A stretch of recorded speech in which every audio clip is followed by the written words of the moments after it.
નમસ્તે મિત્રો, બ્લેસ એકેડેમીમાં આપનું સ્વાગત છે.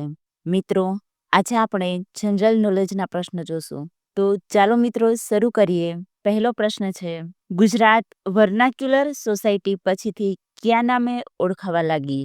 તેનો જવાબ આવશે ગુજરાત વિદ્યાસભા. બીજો પ્રશ્ન છે, બુદ્ધિપ્રકાશ પખવાડિક સામાયિક કઈ સાહિત્ય સંસ્થા બહાર પાડે છે? તેનો જવાબ આવશે ગુજરાત વિદ્યાસભા. ત્યારબાદ ત્રીજો પ્રશ્ન, ગુજરાત સાહિત્ય પરિષદનું મુખપત્ર કયું છે? તેનો જવાબ આવશે પરબ. તેના પછી ચોથો પ્રશ્ન, ગુજરાત સાહિત્ય પરિષદની સ્થાપના ક્યારે કરવામાં આવી હતી?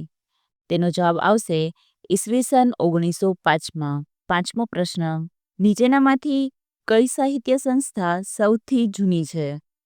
તેનો જવાબ આવશે ગુજરાત વર્નાક્યુલર સોસાયટી.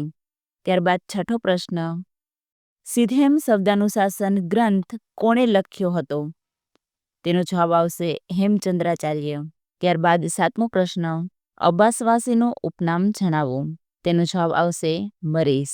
આઠમો પ્રશ્ન, નર્મદ સાહિત્ય સભાની સ્થાપના ક્યાં થઈ હતી? તેનો જવાબ આવશે સુરત. તેના પછી નવમો પ્રશ્ન, નર્મદ સુવર્ણચંદ્રક કયા વર્ષથી આપવામાં આવે છે? તેનો જવાબ આવશે ઈસવીસન 1940થી. દસમો પ્રશ્ન, ફાર્બસ ગુજરાતી સભાની સ્થાપના ક્યારે કરવામાં આવી? તેનો જવાબ આવશે ઈસવીસન 1865. તેના પછી 11મો પ્રશ્ન, પ્રેમાનંદ સાહિત્ય સભા ક્યાં આવેલી છે? તેનો જવાબ આવશે વડોદરા. ત્યારબાદ 12મો પ્રશ્ન, ઘઉંનું સૌથી વધુ ઉત્પાદન કયા રાજ્યમાં થાય છે? તેનો જવાબ આવશે ઉત્તર પ્રદેશ. 13મો પ્રશ્ન, ચોખાનું સૌથી વધુ ઉત્પાદન કયા રાજ્યમાં થાય છે?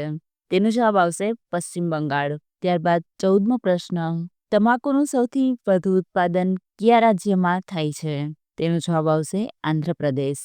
15મો પ્રશ્ન, મગફળીનું સૌથી વધુ ઉત્પાદન કયા રાજ્યમાં થાય છે? તેનો જવાબ આવશે ગુજરાત. ત્યારબાદ 16મો પ્રશ્ન, કપાસના ઉત્પાદનમાં વિશ્વમાં ભારતનું સ્થાન કયું છે? તેનો જવાબ આવશે બીજું. 17મો પ્રશ્ન, જુવારનું સૌથી વધુ ઉત્પાદન કયા રાજ્યમાં થાય છે? તેનો જવાબ આવશે મહારાષ્ટ્ર.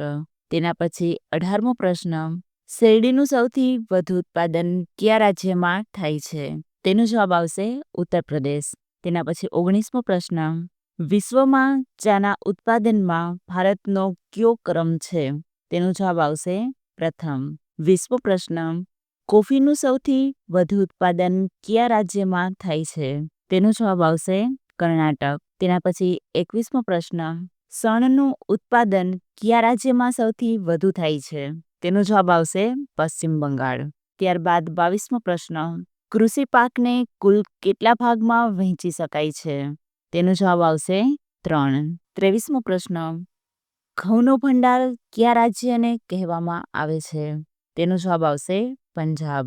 24મો પ્રશ્ન, બાળ સાહિત્યના બ્રહ્મા કોને ગણવામાં આવે છે? તેનો જવાબ આવશે ગીજુભાઈ બધેકા. તેના પછી 25મો પ્રશ્ન, અડુક્યો દડુક્યો કોની વાર્તાના અમર પાત્રો છે? તેનો જવાબ આવશે જીવરામ જોશી. તો મિત્રો, આ હતા જનરલ નોલેજના પ્રશ્નો.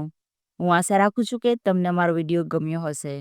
જો તમને અમારો વિડીયો ગમ્યો હોય તો વિડીયોને લાઈક કરો, મિત્રો સાથે શેર કરો અને અમારી ચેનલને સબસ્ક્રાઈબ કરો અને બેલ આઇકન ઉપર ક્લિક કરો જેથી અમારા આવનારા નવા વિડીયોની નોટિફિકેશન તમને